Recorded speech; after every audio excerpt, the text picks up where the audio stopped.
Welcome to Eternal_Sovereign, your fresh haven where ageless wisdom meets modern insights.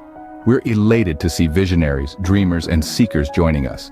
Here we explore knowledge, creativity, spiritual growth, all designed to inspire and resonate with your journey.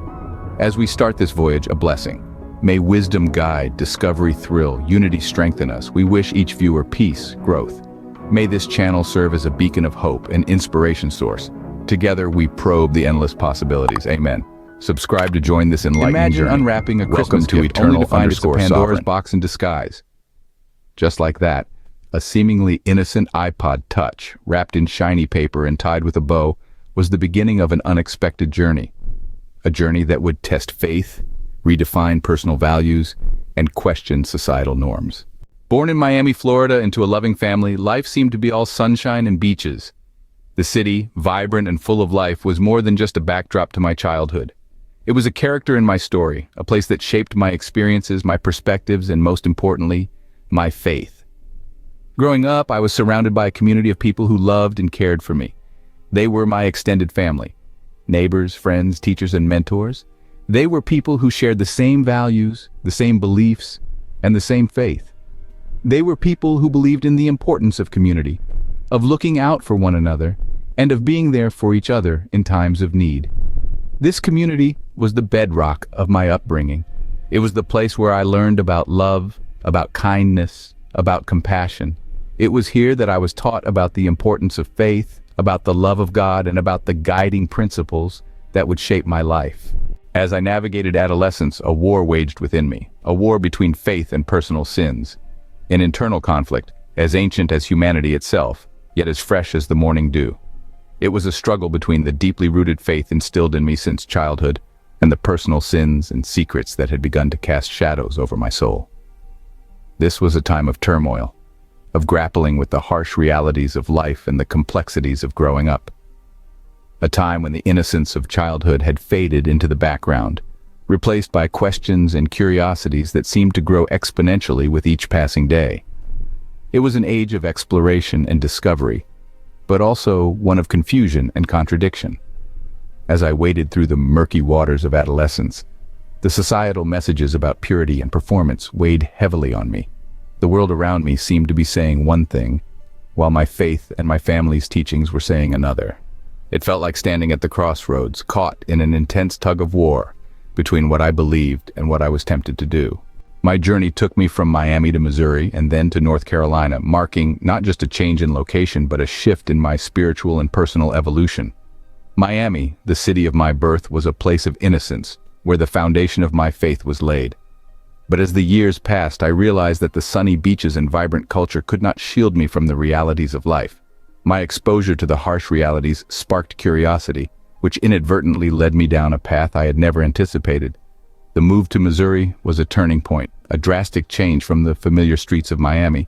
The vast plains and quiet solitude of the Midwest brought with it a sense of isolation, but also an opportunity for introspection.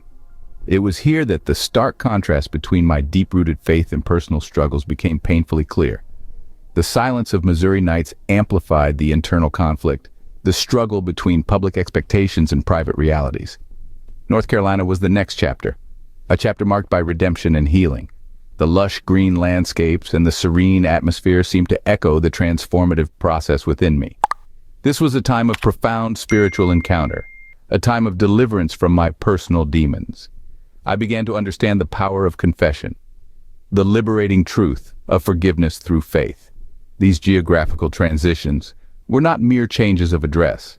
They were spiritual milestones, each location offering a new perspective, a new challenge, a new opportunity for growth. The journey was fraught with struggle, but it was also a journey of self-discovery and faith. It was a reminder that no matter how far we stray, there's always a path back home, back to our true selves.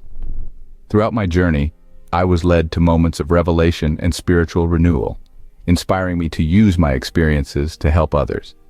This led to the creation of my book, Girls Do Too, a testament to the resilience of faith and a message of hope for those battling their own demons.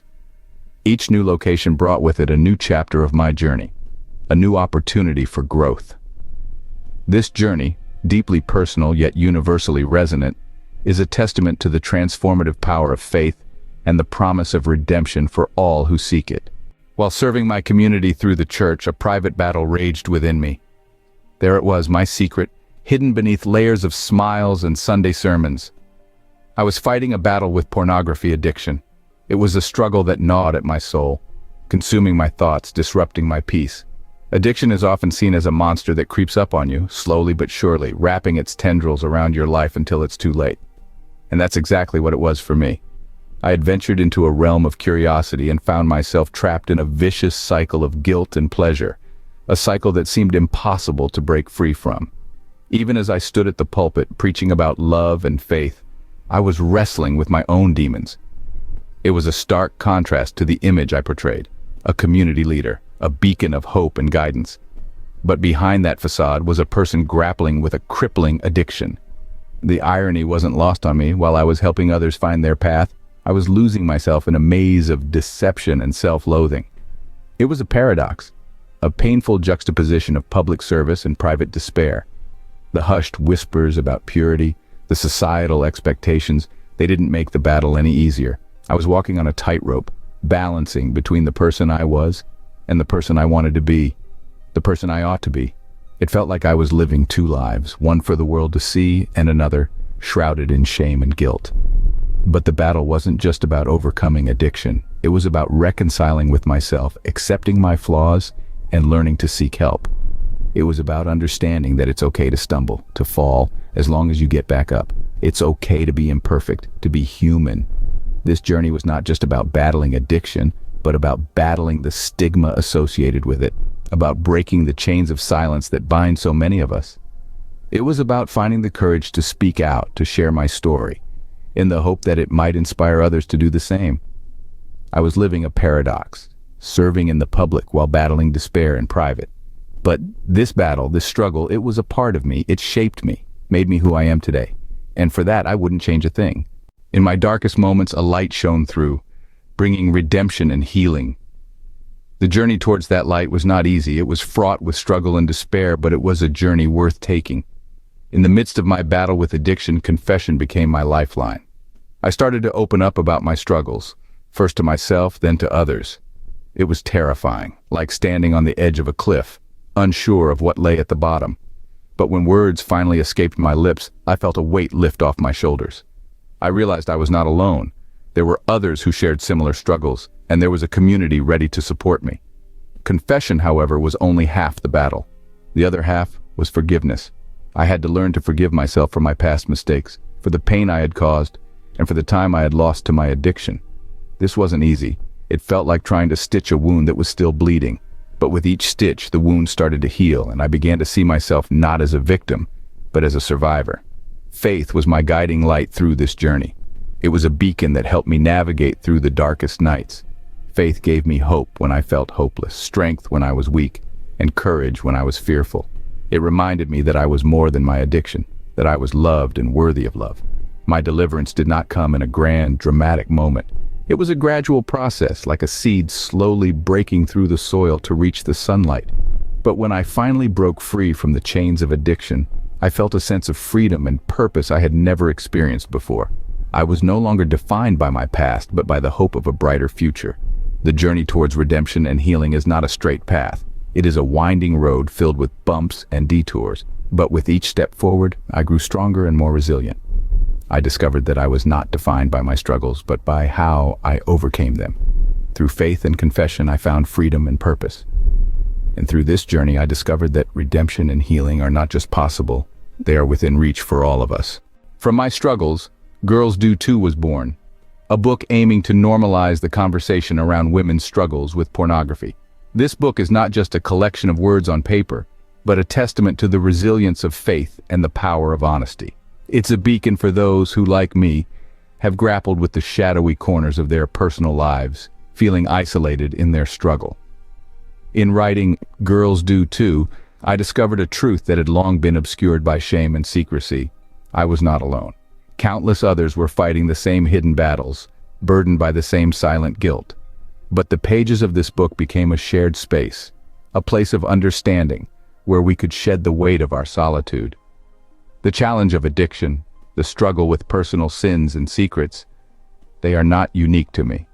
They are part of the human condition. They are part of our collective journey. Yet they are often shrouded in silence, locked away in the private chambers of our hearts. But remember, my friends, silence is the breeding ground of fear. It's where shame takes root and grows. It's where we lose ourselves in the labyrinth of guilt and self-doubt. But there is another way, a way of light and liberation. It's the path of confession, of sharing our struggles, of reaching out for help. It's the path I chose, and it's the path I hope you'll consider. In Girls Do Too, I sought to illuminate this path, to offer a beacon of hope for those wrestling with their own demons.